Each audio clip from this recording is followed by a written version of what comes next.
Tenemos dentro de la escala universal celular, tenemos dos tipos de células, las procariotas y las eucariotas. Hay diferencias muy trascendentales entre una y la otra. Las células procariotas predominantemente son de las bacterias, que es el grupo más importante. De las otras son las cianoticias, son las bacterias, y las actobacterias. Estas dos no las vamos a tomar en cuenta porque no dañan al ser humano. Las que son importantes son las bacterias. Y de las eucariotas o eucariotes vamos a tener unicelulares y multicelulares. Las unicelulares son otra vez las algas, los hongos. Los unicelulares otra vez las algas, los hongos, las plantas, los animales pequeños y grandes y el ser humano. ¿Sí? Y eso ustedes ya lo saben más que yo. Y entonces Kepler nos habló que había un reino protista y Copeland y Martin en 1956 y Micheli y Margulis propusieron que entre los cuatro hubiera 5 reinos para hablar de las células que hay en el sistema inmune. Entonces hablamos de la protista, de la monera que se fue separada de la protista para hablar de las bacterias. Y entonces creamos el reino procariótico que actualmente se conoce, que hablamos exclusivamente de bacterias, la fungi de hongos, la plantea de plantas y la animalia de todos los animales, incluyendo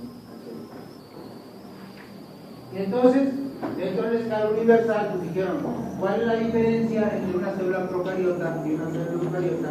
El núcleo. Que la célula procariota va a tener un núcleo primitivo y la célula eucariota un núcleo evolucionado. Y que la diferencia entre un núcleo y la otro estriba en uno solo punto, que la célula procariota no tiene membrana nuclear. La célula procariota no tiene membrana nuclear y la célula eucariota sí lo tiene. Y entonces Murray, Stanley y Van Niel en 1968 propusieron el llamado reino procariota, que es exclusivamente del monera, exclusivamente el procariota, es hablar de puras bacterias. Porque el monera va a hablar también de las otras que vimos anteriormente. Y entonces, dentro de la escala filogenética o árbol de la vida, vas a tener que filogenéticamente todo lo que está de este lado son las bacterias que vamos a conocer nosotros, que son las importantes. La arqueobacteria y la eucaria no las vamos a trocar nosotros porque son diferentes y además no afectan al ser humano. Este es el grupo más importante de nosotros. Y entonces, dentro de las formas de clasificación de las bacterias, vamos a tener que tenemos 4 tipos de bacterias. Para algunos autores son 5, que son los cocos, los bacilos, los espirilos y los virus. Y entonces de los cocos vamos a tener uno solo que se llama coco, 2 que es un diplococo, un racimo como de uvas se llama estafilococo, una cadena se llama estafilococo, una tétrada que son 4 solamente y una zarciña que son 8, 4 de un lado y 4 del otro lado. ¿Sí? Los bacilos se van a dividir también a su vez en un solo bacilo. Se llaman bacilos porque son redondos pero alargados, ¿sí? Que parecen que dan esa característica. Entonces hay unos que son más pequeñitos y alargados que se llaman cocobacilos. Hay otros que son alargados completamente que se llaman bacilos. Y luego son 2 diplobacilos y los que son una cadena se llaman streptobacilos. ¿Sí? Tenemos otros que son, estos son bastones, estos son redondos, estos son que parecen una coma, que se llaman vidrios, como el vidrio en cólera, y los espirilos, como el Treponema pallidum, ¿sí? Que es una bacteria que parece un sacacorchos, y así redondo y en espiral, que va a introducirse por cualquiera de los 2 extremos a las células, porque los 2 extremos son puntiagudos y nos van a invadir por cualquiera de los 2. Y entonces vamos a tener estreptococo, diplococo neumonía, treponema, Evertella hippie y una serie de bacterias que son mucho muy importantes para el ser humano porque nos causan enfermedades. Y bueno, pues ya dijimos que tenemos estreptococo, coco, bacilo, vibrio, espirilo, y esta que se llama espiroqueta, que pertenece a los espiros, más que algunos autores la separan. Y bueno, ¿cuáles son las características de las células procariotas? Que tienen un genoma sin membrana nuclear, que eso es importante, un genoma de DNA de doble cadena igualito al de nosotros, nada más que este no tiene extremos como el de nosotros, y está adosado a un nicho o hilo de proteína. Y el de nosotros tiene una membrana. No tiene nucleolos, no tiene algunos organelos que la diferencian de la célula eucariota, como es el retículo endoplásmico, el aparato de Golgi y otras partículas que tienen nuestras células. Y hay otras que ya dijimos que no vamos a tocar porque no afectan a la célula. ¿Cómo es su reproducción de las células? Es directa. De una célula bacteriana se producen dos células, de 2, 4, de 4, 8, de 8, 16, y así sucesivamente. Y entonces dijimos que es exponencial. Su reproducción es exponencial. Pueden vivir en tener vida libre porque están integradas completamente y pueden vivir dentro de nuestro cuerpo, dentro del cuerpo de otro animal o de una planta, pero también pueden vivir en el agua.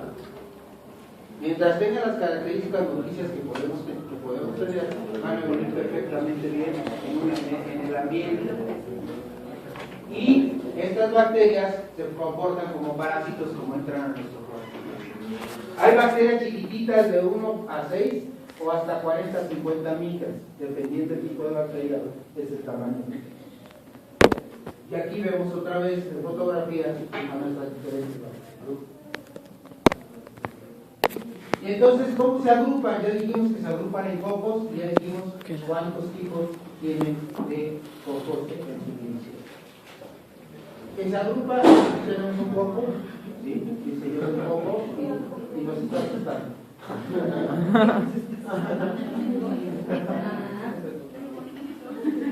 Y entonces, ya dijimos que los bacilos se agrupan igual, como vimos como dijimos anteriormente, pero además los bacilos tienen una característica, que se pueden reproducir, como vamos a ver en una exposición que me van a regalar de video, cómo se van reproduciendo hacia un lado, cómo se van reproduciendo hacia el otro lado, hacia arriba y hacia abajo. Entonces esa forma de acomodarse parecería que estamos viendo letras chinas o empalizadas, así como si fueran los troncos de un fuerte, así uno tras de otro. Entonces también esa característica china, que cuando nosotros estamos viendo en el microscopio a las bacterias, podemos ver que tienen formas abigarradas como si estuvieran formando. Y dos coloraciones muy importantes, que las vamos a ver más profundamente en un ratito más, que es la tinción de Gram, donde me va a hacer dos tipos de bacterias, la Gram positiva y la Gram negativa, ¿sí? Y la otra tinción también muy importante, que es el Ziehl-Neelsen. ¿Para qué me sirve la tinción de Ziehl-Neelsen? Para saber qué bacterias son ácido-alcohol resistentes. Y las dos bacterias que son ácido-alcohol resistentes son el Mycobacterium tuberculosis y el Mycobacterium leprae. Son las más importantes. ¿Por qué? ¿Y por qué tenemos que saber estas? Porque sabemos que la bacteria de la tuberculosis va a vivir perfectamente bien en los pulmones porque requiere una gran cantidad de oxígeno, pero también va a vivir muy bien la bacteria de la tuberculosis en el estómago, en el tubo digestivo, y nos va a hacer una tuberculosis digestiva, y también puede hacernos una tuberculosis a nivel de vías urinarias, porque también la orina es ácida. Y bueno, si esto que estamos diciendo es cierto, tinción de Gram.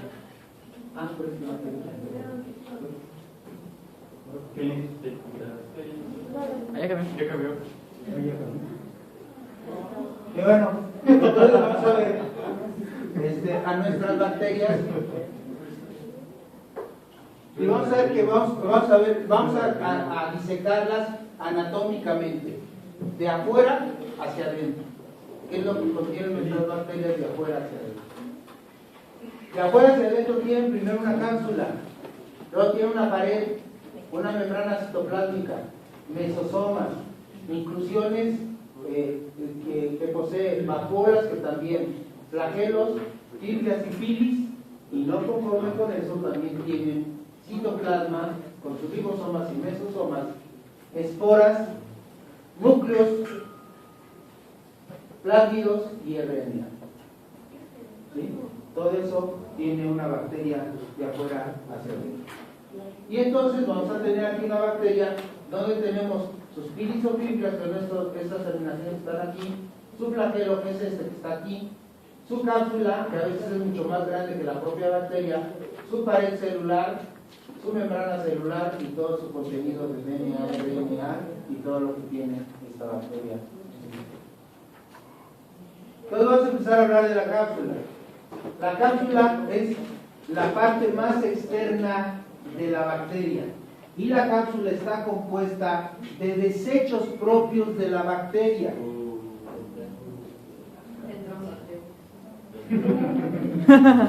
Lo inoculó un virus. La inoculó.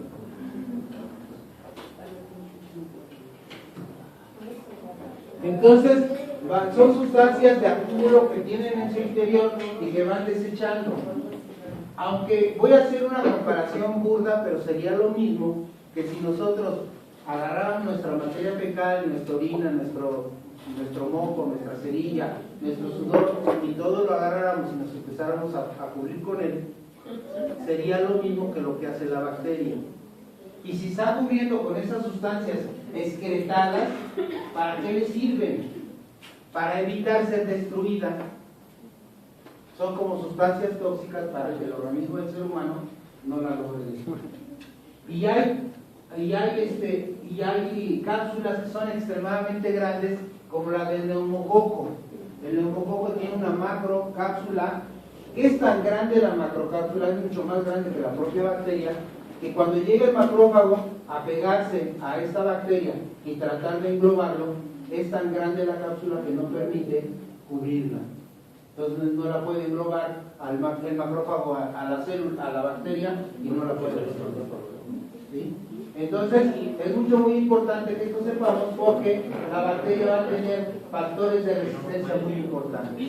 Y hay pared muy gruesa y hay pared muy delgada y desprendible que se llama limo o veneno. Recordad que la palabra limo significa veneno. Y entonces, bueno, ¿para qué le sirve? Dijimos, para lo que le sirve, para evitar la fagocitosis, para participar en la lesión y evita la desecación también.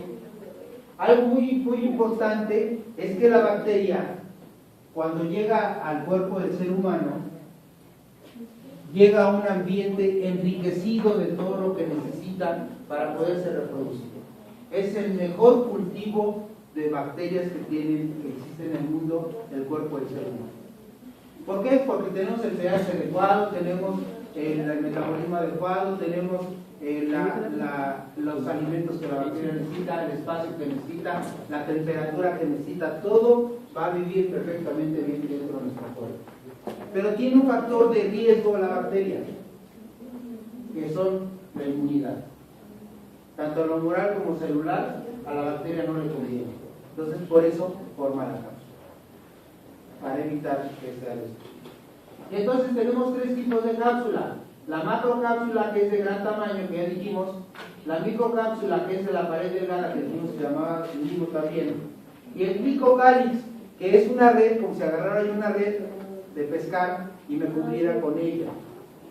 También existe el glicocálix, que es una red de la cápsula. La pared es la membrana más externa que no se puede separar de la bacteria. Lo que puede desaparecer es la cápsula. Si la bacteria sale del cuerpo del ser humano y la ponemos en un medio de cultivo donde no hay factores inmunológicos que la destruyan, la cápsula desaparece. O sea que la que dijo ayer la pasada que dijo de pared delgada. No, es la misma. Nada más que no la necesita si está en un ambiente donde no hay nada que la pueda destruir a la bacteria. Y y la bacteria la forma para protegerse de todo lo que la pueda destruir el agua. Entonces, después tenemos a la pared, que es el esqueleto de la bacteria. Es la que le da la forma de ser coco, de ser bacilo, de ser espíritu, etc. ¿Sí? Entonces, por eso es muy importante la pared. Y es una de consistencia dura que protege contra mecanismos agresores y si la pared, la bacteria muere. Por eso es muy importante que nosotros sepamos que cuando damos un antibiótico lo tenemos que dar a la dosis adecuada y por el tiempo adecuado para que podamos destruir a esta bacteria. Y el medicamento más inocuo que existe en el mundo es las penicilinas y sus derivados. Es el más inocuo, porque nuestras células no tienen pared. Y al no tener pared nuestras células, a nosotros no nos ataca la penicilina y destruye a las bacterias. No es que tenemos mucho miedo, que porque se crea mucha alergia a la penicilina, y no es cierto. La mayoría de los pacientes que cuando toman penicilina o algún derivado penicilínico, les salen granitos de color rojo en todo el cuerpo, eso no es alergia a la penicilina. Esa es probablemente una intolerancia a la procaína, por ejemplo, o puede ser la infección que tenían dentro de su cuerpo que se reflejó en él. Y no tiene nada que ver la penicilina con eso. Sí hace alergia, pero las verdaderas alergias son tortas, son plastas, son lesiones muy grandes que sobresalen de la piel y que dan mucha comezón y que pueden cerrar la garganta como si una sensación de cuerpo extraño. ¿Sí? Es muy diferente hablar de una verdadera alergia a lo que a la mayoría les pasa. Y hay gente que viaja toda la vida diciendo que es alérgica a la penicilina. Y bueno, hay dos tipos de forma de defenderse contra los antibióticos a través de su pared. Cuando la bacteria se siente destruida, transforma su pared de protoplasto, que es una L, en forma de L, y se cubre y deforma la bacteria para hacerla diferente, para evitar que sea destruida por los antibióticos o por los mecanismos de defensa. Pero también se puede transformar en esferoplasto, que se rodea de la pared en forma muy pequeñita para evitar que sea destruida. Y en el momento que yo le quite los antibióticos, la bacteria vuelve otra vez a ser normal, pero con algo de beneficio para ella. Resistencia al antibiótico que yo le di. ¿Sí? Y les ponía de ejemplo a sus compañeros cuando nosotros hablamos de antibióticos, de las incongruencias que nosotros hacemos. Le recetamos a un paciente inyecciones de ampicilina y le damos a un paciente de 80 kilos 500 gramos de ampicilina inyectada cada 24 horas durante 3 días. Primero, el tiempo que se lo dimos es una ridiculez, porque realmente es visible que nosotros demos ese tiempo un antibiótico. Segundo, que estamos dando una microdosis. Niños, dejen de estar platicando, ¿quieren?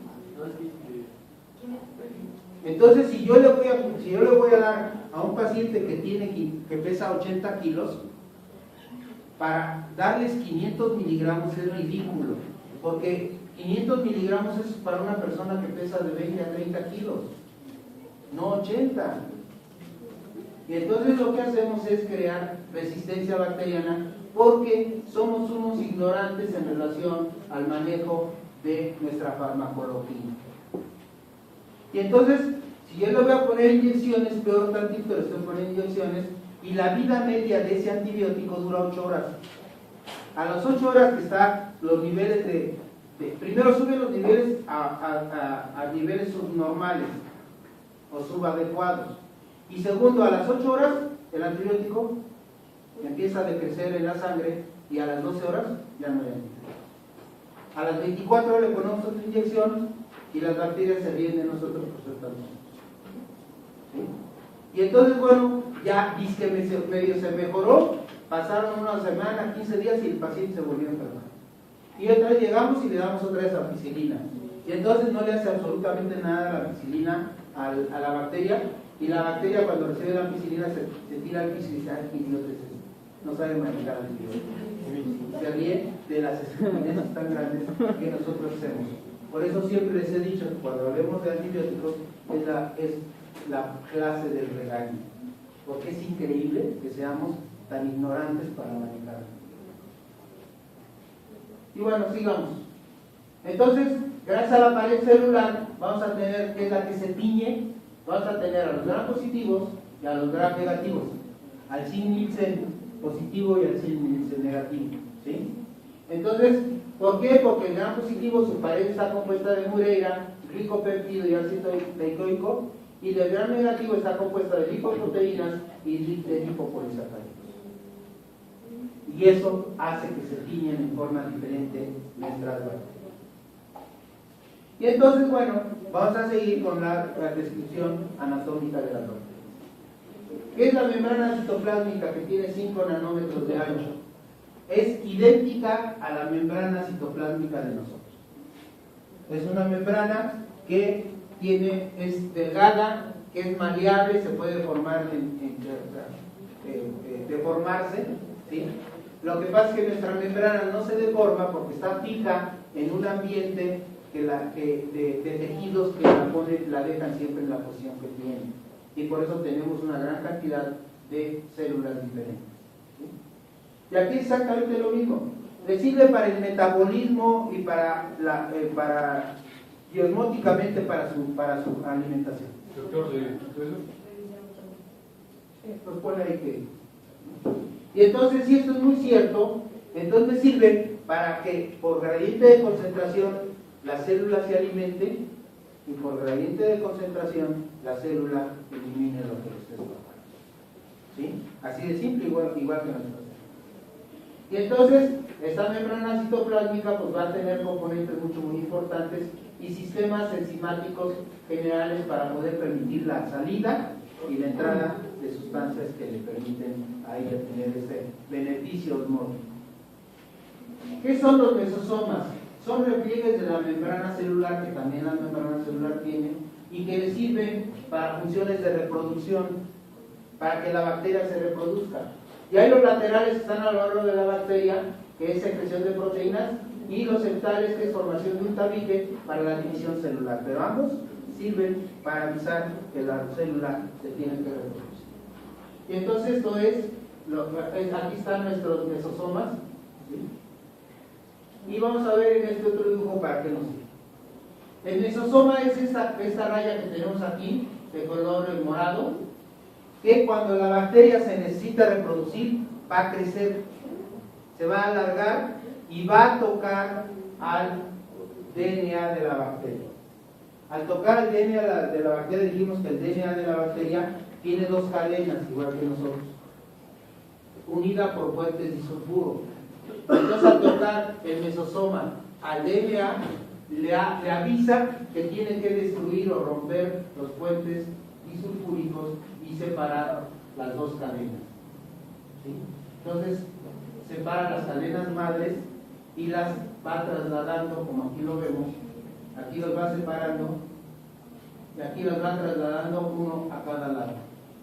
Este mesosoma se divide en dos, toma una cadena y el otro toma la otra y las va separando. Y al separarlas, la misma cadena y los mismos mesosomas le avisan a la célula que tiene que formar otra cadena de DNA en espejo. Una para la célula del lado derecho y otra para la célula del lado izquierdo. Y entonces empiezan a formarse las otras cadenas que se necesitan, y al irse formando las otras cadenas se van uniendo otra vez por los puentes disulfuro y van quedando un DNA completo de un lado y un DNA completo de otro. Y entonces al formar los DNA, ¿sí? Y ya los separan, los mismos mesosomas van a ir creciendo y van a avisar para que se separen las células. Ya se separan las células con todos sus componentes y entonces otra vez vuelve el ciclo de replicación. Y este evento, en general, en promedio, dura 60 minutos. Y cada 60 minutos tenemos una nueva generación de bacterias. Y entonces, ¿para qué me sirven ahora los flagelos? Me sirven para moverme, para que la bacteria se mueva.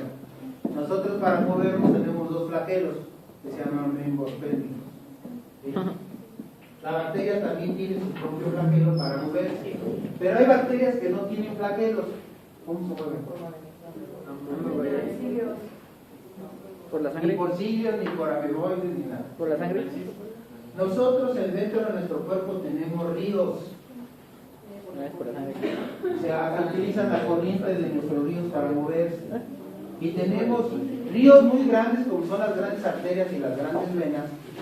Ríos más pequeños, que son las arteriolas, las férulas y todo eso. Capilares que tenemos. Y además el espacio intersticial. El espacio intersticial también es un río. Y dentro de nuestra célula está llena de agua. Entonces, la bacteria utiliza esos ríos para ir viajando de un lado para otro y llegar al órgano que le place, ahí se queda estacionado. Entonces tenemos dos formas de que se mueva la bacteria: a través de nuestros ríos propios de nuestro cuerpo o a través de los flagelos que tiene. Y entonces este flagelo inicia en un lugar que se llama cuerpo basal, que está en la membrana celular, para que de ahí empiece a crecer el flagelo. Y entonces tenemos 5 tipos de bacterias con flagelos. Las monotricas, que es un solo flagelo situado en un polo. Las lofotricas, que es un mechón de flagelos en un solo polo. Las anfitricas, que es un mechón de flagelos en cada polo. Las peritricas, que son flagelos a todo su alrededor. Y las atricas, que son sin flagelos. Y aquí tenemos la monotrica, la anfitrica, la lofotrica, la peritrica y la trica. ¿Sí? Y entonces, bueno, aquí vemos nuestro flagelo, dónde empieza y cómo va creciendo, y va a tener microtúbulos para nutrirse, el flagelo no se destruya, y su proteína que se llama flagelina, para que haga 2 tipos de movimiento. La flagelina tiene 2 tipos de movimiento: el movimiento, que es moverse de un lado para otro, y de encogerse y estirarse. Así se va moviendo rápidamente la bacteria. Y entonces, ¿cómo se llama?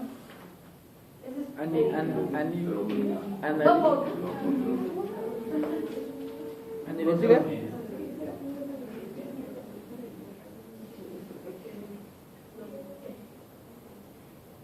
Anfitrión.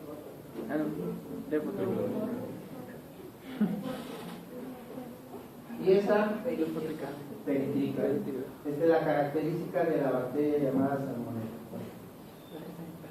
Entonces, ¿para qué me sirven los pilis y las fimbrias? Es muy simple. Son estructuras muy delgaditas que están alrededor de la bacteria y que son como pelitos. ¿Sí? Y las fimbrias me sirven para la adherencia, para que llegue la bacteria con sus cargas eléctricas que tiene cada fimbria a fijarse a la bacteria y sembrarse en la bacteria. Y los pilis son los que le avisan a los mesosomas que se empiezan a desplazar para que se unan al DNA y empiece la reproducción. Los pilis actúan en la conjugación genética para que se reproduzca la célula en forma. El citoplasma, ¿para qué me sirve? Lo mismo que el citoplasma para nosotros. Es un lugar donde por concentración vamos a absorber lo que se necesita y hacer todos los metabolismos dentro del citoplasma, y lo que nos estorba, sacarlo, expulsarlo, porque no nos sirve, ¿no? Pero algo muy importante está dentro del citoplasma de estas bacterias, que son los ribosomas. Y hay 2 tipos de subunidades de los ribosomas, que es la subunidad 50 y la subunidad 30S. Ambas son S, 50S y 30S. ¿Para qué me sirve conocer esto? Porque hay antibióticos que van a destruir a las enzimas 50S y a las enzimas 30S. ¿Y para qué sirven estos productos? Para la síntesis proteica y para darle de comer a la célula que se está reproduciendo. Y si yo destruyo a la subunidad 50 y 30S a través de antibióticos, pues la bacteria muere porque no tiene forma de reproducir. Y por eso. Y entonces las inclusiones que tienen, pues son tanto las inclusiones como las vacuolas, tienen materiales en su interior que pueden ser gases o pueden ser sustancias nutricias que va a requerir la bacteria para poder romper esa vacuola, esa inclusión y poderse nutrir. Pero también puede tener gases y sustancias que le estorben a la bacteria y entonces van a migrar esas vacuolas, esas inclusiones hasta la membrana celular, abren la membrana celular y se voltean para sacar todo lo que les está estorbando. ¿Sí? Y pues también tenemos las esporas. ¿Para qué les sirven las esporas? Cuando hay un ambiente donde la bacteria ya no tiene la humedad que necesita, ya no tiene los alimentos que necesita, está siendo atacada por factores inmunológicos o por antibióticos, la bacteria inmediatamente se transforma en una esfera muy gruesa que tiene en su interior nutrimentos y el DNA para conservar la estirpe bacteriana de ese grupo. Entonces ahí queda estacionada. Una bacteria es una espora, no hay más, una espora no va a dar más que una sola bacteria. Y también le sirve porque también hay bacterias que su espora es permeable cuando siente que está en un lugar con alimentos, absorbe los alimentos y se vuelve a cerrar. Y entonces sí impide que sea destruida, pero también se cree que es un fenómeno de rejuvenecimiento. Es para que la bacteria siga estando joven y activa para seguir destruyendo. Joven y bella. Y tenemos tres tipos: la terminal, situada en un polo; la central, situada en el centro del citoplasma; y entre uno y el otro está el intermedio. Vuelve a quitar eso, ¿no? Por favor. Y la que dijimos para que sirven las. El núcleo, pues no hay otro chiste más que el núcleo que tiene DNA de doble cadena sembrado en un nicho de proteínas y que sirve para dar la genética para las nuevas bacterias que se usan. Y algo muy importante, tenemos plásmidos. Los plásmidos también es una sustancia que no tenemos nosotros. Y los plásmidos en nuestras células es DNA extracelular que le sirven a la bacteria para cambiar su estructura de ser una bacteria saprófita, transformarla en patógena, o de ser patógena, transformarla en saprófita. Y se están utilizando los plásmidos. ¿Los plásmidos son los que se pasan de una bacteria a otra? Sí, se pasa de una bacteria a otra y es una de las formas que actualmente crean. Se han formado los plásmidos pasándole combinaciones de plásmidos a otras bacterias para hacer las superbacterias. Las superbacterias para las guerras biológicas. ¿Sí? Entonces, por eso los plásmidos juegan un papel trascendental. Y un ejemplo clásico para hablar de lo que son los plásmidos es la Escherichia coli. Ya dijimos alguna vez que la Escherichia coli, para poder ser patógena, gracias a los plásmidos se va a transformar en ser saprófita, a ser adherente, patógena, toxigénica. En otras bacterias es para que sea más agresiva la bacteria. Y entonces el plásmido es una sustancia muy beneficiosa para la bacteria, para que la bacteria tenga mayor o menor agresividad. Y por eso, gracias a esto, que se ha visto que la Escherichia coli es una bacteria que se puede cambiar, se han creado Escherichia coli súper agresivas gracias a los plásmidos y las tienen en reserva para las guerras biológicas. Y ya dijimos del DNA y el RNA, que también tiene de tres tipos, igual que la nosotros. Y tan, aquí la vamos a dejar.